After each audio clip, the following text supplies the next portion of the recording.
ओम नमः शिवाय। मैं वंदना करता हूँ उस भगवान शिव की जो माता पार्वती के पति है, देवताओं के गुरु है, संपूर्ण सृष्टि के कारण है, जो सर्पों को आभूषण रूप में धारण करते हैं, हाथ में मृग धारण करते हैं और समस्त प्राणियों के स्वामी है। भगवान शिव की कृपा और वंदना के साथ अब हम आरंभ करते हैं श्रावण मास का 28वां अध्याय, अगस्त ऋषि को अर्घ अर्पण की पवित्र विधि। यह विधि स्वयं भगवान शिव द्वारा संतो कुमार को उपदेशित की गई है। कृपया इसे श्रद्धा और एकाग्रता से श्रावण करें। प्राचीन काल की बात है, भगवान शंकर कैलाश पर्वत पर विराजमान थे। उनके सामने संतो कुमार मुनि हाथ जोड़कर बैठे थे। उन्होंने भगवान शिव से प्रश्न किया, हे महादेव, आप कृपा करके यह बताइए कि श्रावण मास में ऐसी कौन सी विधि है जिससे साधक सभी प्रकार के पापों से मुक्त हो जाए और उसे दिव्य लोक की प्राप्ति हो।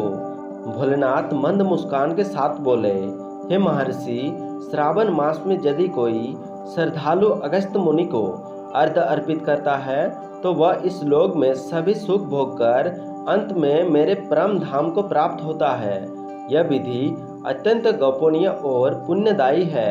सुनो, मैं विस्तार से बताता हूँ। भगवान शिव बोले, श्रावण मास के शुक्ल पक्ष में जब रात्रि की शेष 8 या 10 तिथियां बची हो, तब अर्घ अर्पण की यह विधि आरंभ करनी चाहिए।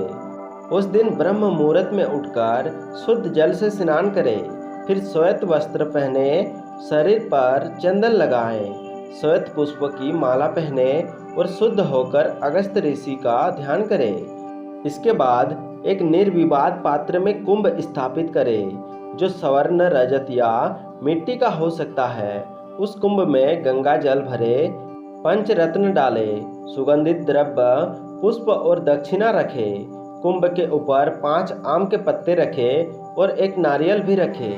फिर कुंभ की शिखा पर अगस्त्य मुनि की मूर्ति स्थापित करें। वह मूर्ति 4 भुजाओं वाली हो, हाथों में कमंडलू माला, कुश और ग्रंथ हो, जटाजूटधारी हो, बलकल वस्त्र धारण किए हो, दक्षिण दिशा की ओर उनका मुख हो।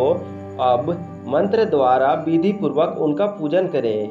उन्हें धूप दीप, नैवेद्य वस्त्र, फूल, फल और गंगाजल अर्पित करें। उनके सामने बैठकर निम्न मंत्र से अर्घ अर्पण करें। ऋषे नमः, अगस्त्याय नमः, धर्मात्मने, ज्ञानदायिने, तपस्विने, लोकोपापनाय नमः। इसके पश्चात कुशासन पर बैठकर घृत से 108 या 8000 आहुतियाँ अर्पित की जाती है।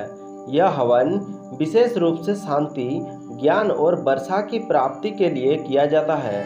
हवन की समाप्ति पर विधि पूर्वक अगस्त्य मुनि की प्रतिमा को प्रणाम करके यह प्रार्थना करें, हे अगस्त्य ऋषि, आप बुद्धि से परे, ज्ञान के सागर, तपस्वी और लोक कल्याण के हेतु है। मैंने जो कुछ भी अर्घ, पूजा, हवन किया वह आपकी कृपा से पूर्ण हुआ।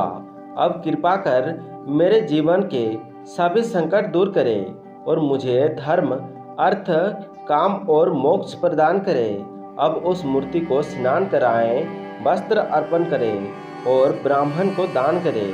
विशेष रूप से एक गाय जिसका शरीर शुद्ध, सिंह सुंदर और गले में घंटे व वस्त्र बंधे हो, यदि संभव हो तो सुवर्ण सहित दक्षिणा भी प्रदान करें। भगवान शिव ने कहा, जो मनुष्य इस प्रकार पूरे 7 वर्षों तक प्रतिवर्ष अगस्त्य मुनि को अर्घ अर्पित करता है, वह इस जन्म में समस्त पापों से मुक्त हो जाता है।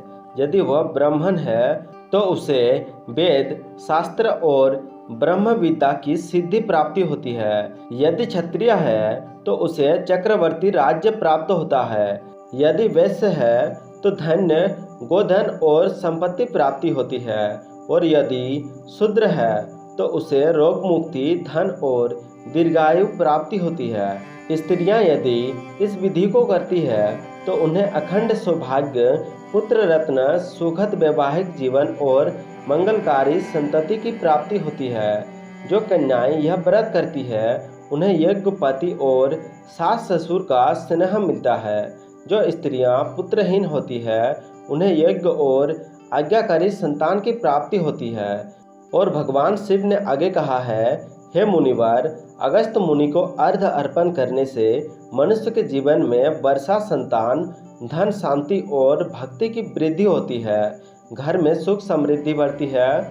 भूत, पिशाच, ग्रह बाधा, वंश दोष, काल सर्प दोष और अन्य अनिष्ट शक्तियों का नाश होता है। जो श्रद्धापूर्वक यह कथा श्रावण करता है या दूसरों को सुनाता है, उसे सहस्त्र गुना पुण्य की प्राप्ति होती है और अंत में वह शिव धाम को प्राप्त होता है। ओम नमः शिवाय। अपने अंतर्मन की श्रद्धा से वीडियो को लाइक जरूर करें, अपने दोस्तों के साथ वीडियो को शेयर जरूर करें और हमारे चैनल को सब्सक्राइब करना ना भूलें। ओम नमः शिवाय।